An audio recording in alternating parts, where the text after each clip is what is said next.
சுரங்கம் காலமே ஓடிவா.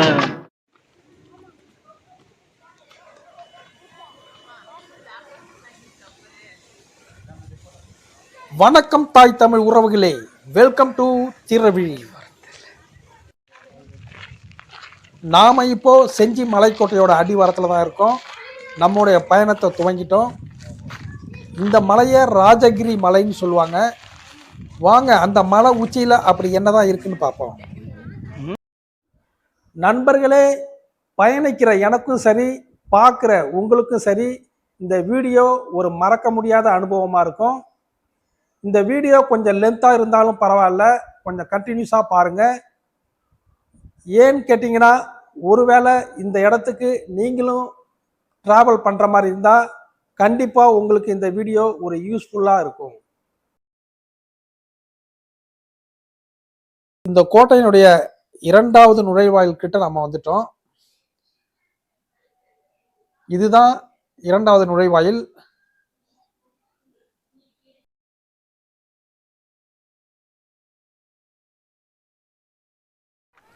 இந்த மலைக்கு ஏறுற வழி பார்த்தீங்கன்னா அங்கங்கே செக்யூரிட்டி கேட் மாதிரி இருக்குது. இதை போல் என்ட்ரன்ஸ் பார்த்தீங்கன்னா வழியில் நிறைய இருக்குது.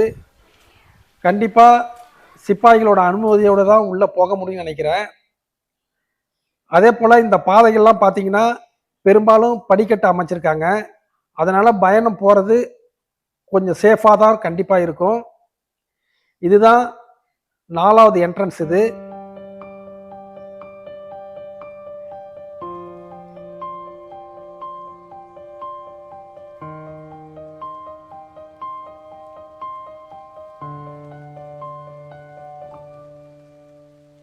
இந்த 4வது என்ட்ரன்ஸ் வரைக்கும் படிக்கட்டு அமைச்சிருக்காங்க.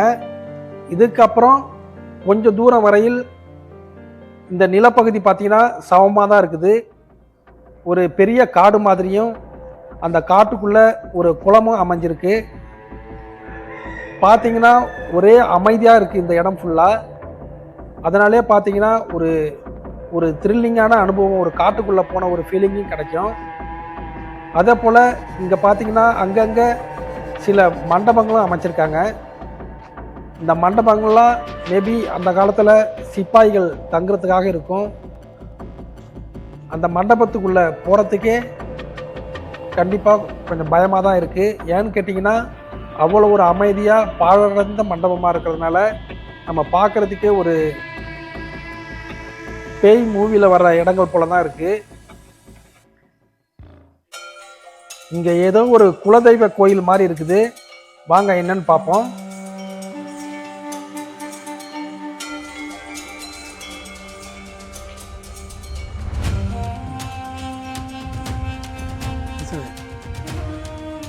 இங்கே ஒரு கோயில் இருக்குங்க. ஏதோ அம்மன் கோவில் நினைக்கிறேன். இங்கே தான் வந்து போருக்கெல்லாம் போகிறதுக்கு முன்னாடி இங்கே தான் பலி கொடுப்பாங்களாம். இந்த சாமியை வேண்டிக்கிட்டு கிட்டவா. இதில் வந்து படைங்கெலாம் போகிறதுக்கு முன்னாடி இங்கேருந்து ராஜாக்கள் அவங்களோட படை வீரர்கள்லாம் வந்து இங்கே இந்த சாமியை வழிபட்டுட்டு இங்கே பலி கொடுத்துட்டு இங்கேருந்து கிளம்புவாங்களாம். அது பலி கொடுத்ததுக்கான ஸ்பெஷலான கல் இது. இங்கே பார்த்தீங்கன்னா 4 மனுஷனோட தலை, ஒரு ஆடு தலை, மாடு தலை, இப்படி எல்லாமே இருக்குது. இங்கே பலி கொடுத்துட்டு வேண்டிக்கிட்டு அப்புறம் தான் இங்கே கிளம்புவாங்களாம். அதனால தான் பாருங்கள் 4 வீரர்களோட தலை இருக்குது. அதாவது ராஜாவுக்கு எதுவும் ஆகக்கூடாது, மன்னர் படை முடிஞ்சு மன்னர் வந்து எந்த ஒரு ப்ராப்ளமும் இல்லாமல் நல்லபடியாக வீடு வந்து சேரணுங்கிறதுக்காக படை வீரர்களே தங்களோட உயிரை தியாகம் பண்ணுவாங்களாம். அதுக்காக தான் இந்த கல்லுங்க வச்சுருக்காங்க. சரி வாங்க போகலாம், மேலே போகலாம்.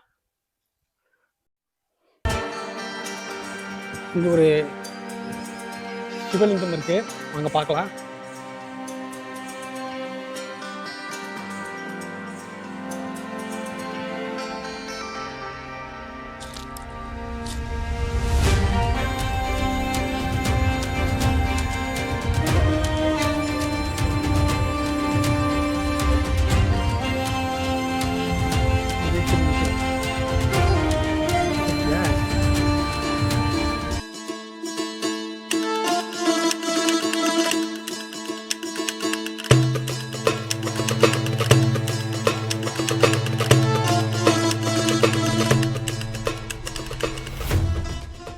இங்கேருந்து வரும்போது பார்த்தா ஏதோ மலை ரொம்ப ஹைட் கம்மியாக இருக்க மாதிரி தான் தெரியுது. ஆனால் நம்ம மேலே வர வர பார்த்தீங்கன்னா ரொம்ப ஹைட்டாக இருக்குது, நிறைய படிங்க இருக்குது. அதையெல்லாம் கடந்து வரணுன்னா ரொம்ப கஷ்டமாக தான் இருக்குது. நம்ம இவ்வளோ தூரம் வந்தது மட்டும் இல்லை, இன்னும் நம்ம எவ்வளோ தூரம் போக வேண்டியிருக்குது பாருங்கள். அந்த மலையோட ஹைட்டை பாருங்கள், உச்சியில் தான் இருக்குது. இங்கே வரத்துக்கு மொத்தம் 8 நுழைவாள் இருக்கிறாங்க. நம்ம ஒரு 4 தான் இப்போ கடந்து வந்திருக்கோம். இன்னும் 4 கடந்து போகணும் நம்ம. வாங்க போகலாம். இந்த கோட்டைக்கு போர் தொடுத்து வந்து வெற்றி பெறதுங்கிறதெல்லாம் சாதாரண விஷயம் இல்லைங்க. இந்த கோட்டையை மேலே ஏறி போகிறதுக்கே இவ்வளோ கஷ்டமாக இருக்குது. இதில் சண்டை போட்டுட்டு மேலே ஏறணுங்கிறதெல்லாம் அவ்வளோ சுலபமான விஷயம் இல்லை. மேலே உள்ளவங்க கீழேருந்து ஏறி வரப்பவங்கள ஈஸியாக அட்டாக் பண்ணுறதுக்கு நிறைய வாய்ப்புகள் இருக்குது. ஸோ போரிட்டு வெற்றி பெறுறது அப்படிங்கிறதெல்லாம் ஈஸியான விஷயமே இல்லை.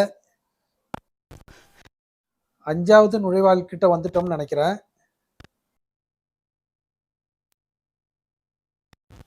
5வது நுழைவாயில் இது. இன்னும் 3 நம்ம கடக்க வேண்டியது இருக்குது. தமிழ்நாட்டில் ஒரு தமிழன் கட்டி எஞ்சிருக்கிற ஒரே கோட்டை இந்த கோட்டை தாங்க.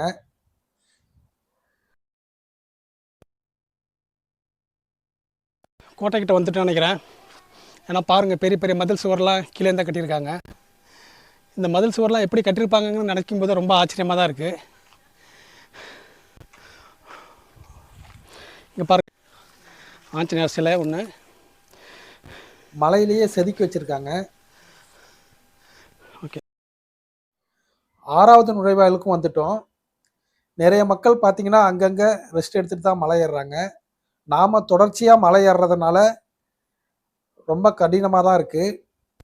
டைம் இல்லை அப்படிங்கிறதுனால நம்ம தொடர்ச்சியாக மலை ஏறிக்கிட்டு இருக்கோம். 7வது நுழைவாயில் வந்துட்டோங்க. இன்னும் ஒன்று தான் இருக்குது. வாங்க அந்த ஒன்றையும் கடந்துடலாம்.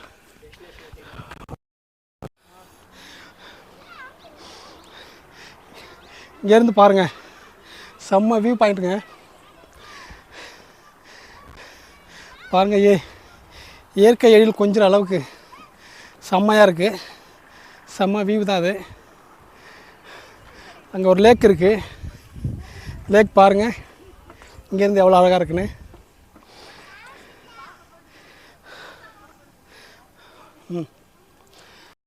நாம் இப்போது முக்கியமான பகுதிக்கு நெருங்கிட்டோம். அதுதான் ராஜா கோட்டைன்னு சொல்லுவாங்க. அந்த கோட்டைக்கு பக்கத்துலேயே பாருங்கள் ஒரு மர இழுவை பாலம் இருக்குது. அந்த பாலத்தை கடந்து தான் நம்ம ராஜா கோட்டைக்குள்ளே என்ட்ராக முடியும். இந்த இடத்துல பார்த்தீங்கன்னா அந்த மலை கோட்டைக்கும் நாம் இப்போ நிற்கிற இந்த மலைக்கும் இடையில் இயற்கையாகவே ஒரு பெரிய பள்ளத்தாக்கு இருக்குது. அதனால் கண்டிப்பாக அந்த பாலத்தை கடந்து தான் அந்த பக்கம் போக முடியும். போர்க்காலங்களில் அந்த பாலத்தை மேலே தூக்கிடுவாங்க. ஸோ இதை கடந்து போகிறதுங்கிறது சாத்தியமில்லாத ஒரு விஷயம். அதனால தான் இது ரொம்ப பாதுகாப்பான இடமாக இருந்திருக்கு. இழுவை மரப்பாலத்துக்கு வந்துட்டோம். எதிரி படை வந்து இது உள்ளே வரும்பொழுதே அங்கேருந்து அந்த வீரர்கள் தாக்கிறதுக்கு ரொம்ப சுலபமாக இருக்கும். இதே போல் அங்கேயும் பாருங்கள், அங்கேயும் வீரர்கள் நிற்பாங்க. இந்த பாலத்தை நம்ம கடந்து போகும்போது அங்கேருந்து அவங்க அட்டாக் பண்ணுவாங்க. ஸோ இது ஃபுல்லாக வீரர்கள் இருக்கிறதுனால அவ்வளோ ஈஸியாக கடந்து போகிறதுக்கு வாய்ப்பில்லை.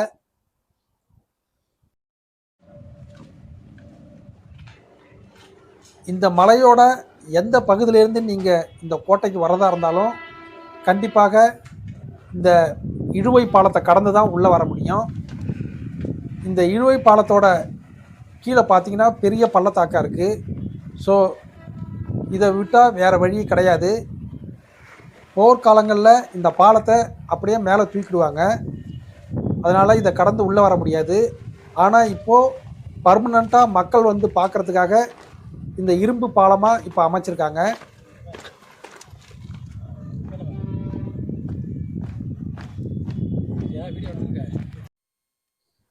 இதுதாங்க 8வது நுழைவாயில்.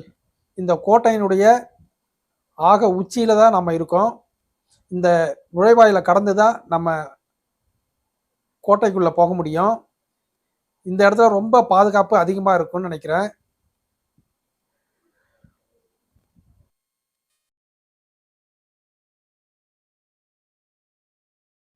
நாம் இந்த மலை உச்சிக்கு போகிறப்போ போற வழியில நம்ம ஒரு வினோதமான ஒரு இடத்த பார்க்க நேர்ந்தது. அது என்ன அப்படின்னு விசாரிக்கும்போது, இது ஒரு குகையோட ஒரு பகுதி அப்படின்னு சொன்னாங்க. சரி, அந்த பகுதிய பார்க்கலான்னு சொல்லிட்டு கீழ இறங்கி கிட்ட போனோம். பார்த்தீங்கன்னா, உண்மையிலேயே அது ஒரு சுரங்க பாதையாக இருந்துக்கிறதுக்கு அதிக வாய்ப்பு இருக்கு. ஏன்னு பார்த்தீங்கன்னா, அது உள்ள ஒரு கிட்டத்தட்ட ஒரு ரொம்ப அகலமான ஒரு 5, 6 அடி அகலமான ஒரு வழியா தான் இருக்குது. உள்ள ஆனா இப்போ பார்த்தீங்கன்னா, சின்ன சின்ன ஏதோ சத்தம் சத்தம் ஏதோ பறவைகள் மாரி ஏதோ மேபி வௌவாலா இருக்கலாம். அதோட சத்தம் தான் கேட்குது. பார்த்தீங்கன்னா, இங்கேருந்து நீளமா ஒரு பாதை தெரியுது. ஆனா ஒரே இருட்டா இருக்கிறதுனால, அந்த அளவு கிளியரா தெரியல. கண்டிப்பா அந்த காலங்கள்ல ஒரு கோட்டைன்னு இருந்தாலே கண்டிப்பா அங்க ஒரு சுரங்கப்பாதை இருக்கும். மேபி அந்த சுரங்கப்பாதை இதுவா கூட இருக்கலாம். ஆனா இப்போ அது ரொம்ப ஆபத்தான முறையில இருக்கிறதுனால, கண்டிப்பா கீழ யாரும் போக போக வாய்ப்பில்ல. இந்த சுரங்கப்பாதை பார்த்தீங்கன்னா, இந்த திசையில தான் போயிட்டுருக்கு. கண்டிப்பா இது சுரங்கப்பாதையா தான் இருக்கும்னு நெனைக்கிறேன். இந்த கோட்டைய முதல்ல ஒரு தமிழ் மன்னன் தான் கட்டியிருக்காரு. ஆனந்த கோன் அப்படிங்கிற ஒரு காடவ மன்னன். அவரு தான் இந்த கோட்டைய கட்டியிருக்காரு. அவருடைய வீழ்ச்சிக்கு அப்புறம், அவருக்கு அடுத்ததா பல அரசர்கள், பல சாம்ராஜ்யங்கள் இந்த இடத்த ஆண்டிருக்காங்க. அதுல முக்கியமா நாம இப்ப பார்க்குற இந்த கட்டிட கலைகள் எல்லாமே விஜயநகர நாயக்கர் காலகட்டத்துல தான் இந்த இடங்கள்லாம் ரொம்ப காலங்கள் அவங்க தான் ஆண்டிருக்காங்க. அவங்க தான் இப்ப உள்ள இந்த பில்டிங் எல்லாம் ரெனோவேட் பண்ணி, இப்ப இருக்கிற தோற்றங்கள் ஃபுல்லாமே அவங்க உருவாக்குனது தான். நம்ம கேள்விப்பட்டிருப்போம். ராஜா தேசிங் அப்படின்னு சொல்லிட்டு ஒரு மன்னர் கேள்விப்பட்டிருப்போம். படம்லாம் பார்த்திருப்போம். எம்ஜிஆர் நடிச்ச படம். அவரும் இந்த கோட்டைய ஆண்டிருக்காரு.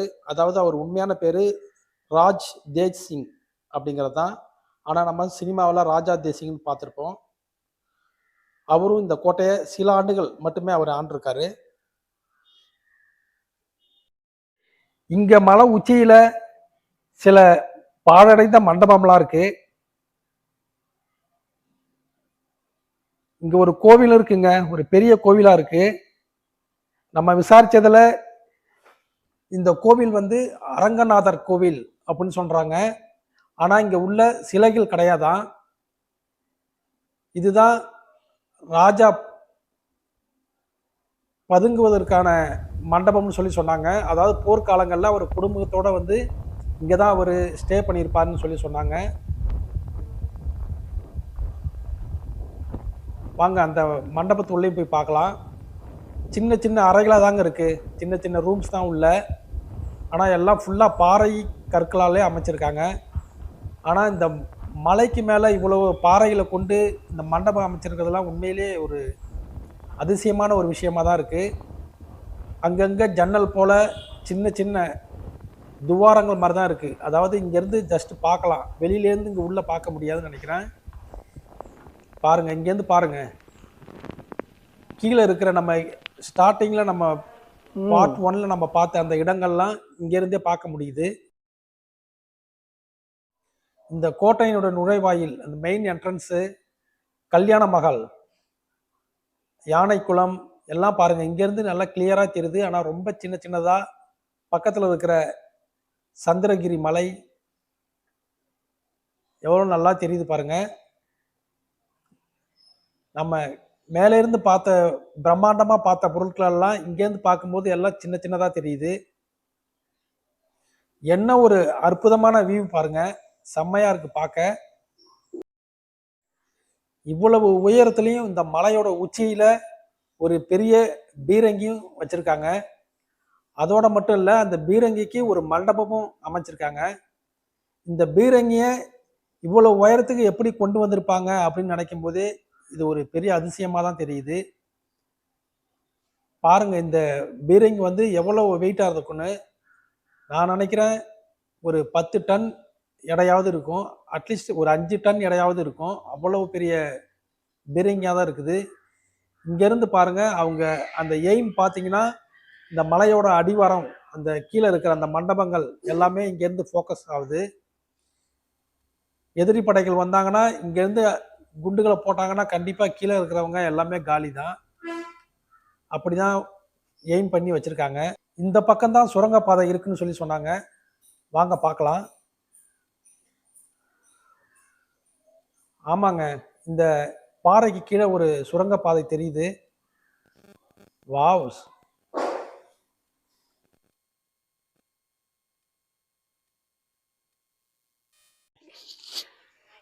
வாங்க, இதுதான் சுரங்கப்பாதை.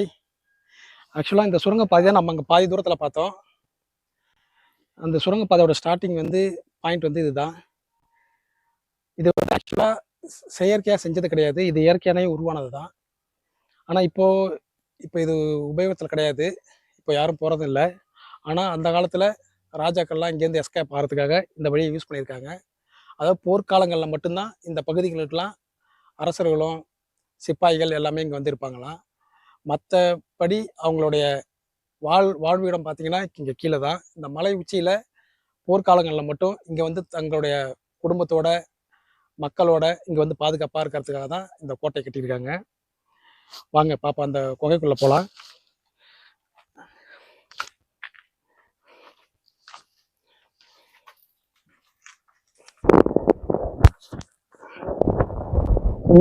டார்க்காக தாங்க இருக்கு, இன்னுமே கீழே போக முடியாது. தண்ணியெல்லாம் இருக்குது. பட் ஆரம்ப காலத்தில் கண்டிப்பாக போகிறதுக்கான வாய்ப்பு இருக்குது. யாரும் கேட்டிங்கன்னா இதெல்லாம் படிக்கட்டு, கீழே போகிற வரைக்கும் படிக்கட்டு இருக்கு. இப்போலாம் கண்டிப்பாக இது வந்து இன்னும் நிறைவடமாக இருக்கும், இல்லைன்னா கண்டிப்பாக சுரங்கப்பாதையாக இருக்கும். ஆனால் அந்த பாலை தூரத்தில் ஒரு சுரங்கப்பாதையோட வழி படத்தை பார்த்தோம். அந்த படத்தில் ஒரு பாறைகள்லாம் இருந்தது எதிர்க்க மாட்டோம். செங்கல் புகை வேற கொடுத்துருக்காங்க. அப்போதான் கண்டிப்பாக சுரங்கப்பாதையாக தான் இருக்கணும். இப்போ வந்து உபயோகத்தில் இல்லை. மெயின்டைன்ஸ் பண்ணுறவங்க கேட்டோம், இதே சுரங்கப்பாதை அப்படின்னு சொல்லி காமிச்சிருக்காரு. ஜஸ்ட் முடிஞ்ச வரைக்கும் ட்ரை பண்ணி பார்க்கலாம். போகலாம். அங்கே இருந்தது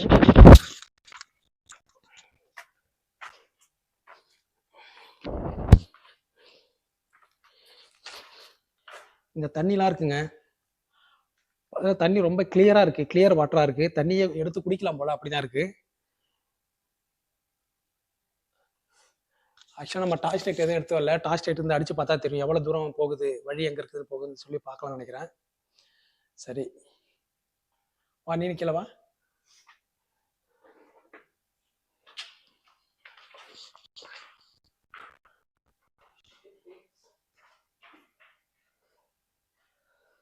அது ஸ்டாப் பண்ணு.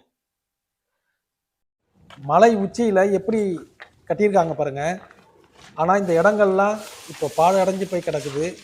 இதை பராமரிப்பு கூட அந்த அளவுக்கு கிடையாது பாருங்க. இது வந்து வாட்சிங் டவர். இது சிப்பாய்கள் வந்து இந்த இந்த கூண்டுக்குள்ள அவங்க நின்றுக்கிட்டு அந்த கேப் வழியா கீழே பார்ப்பாங்க.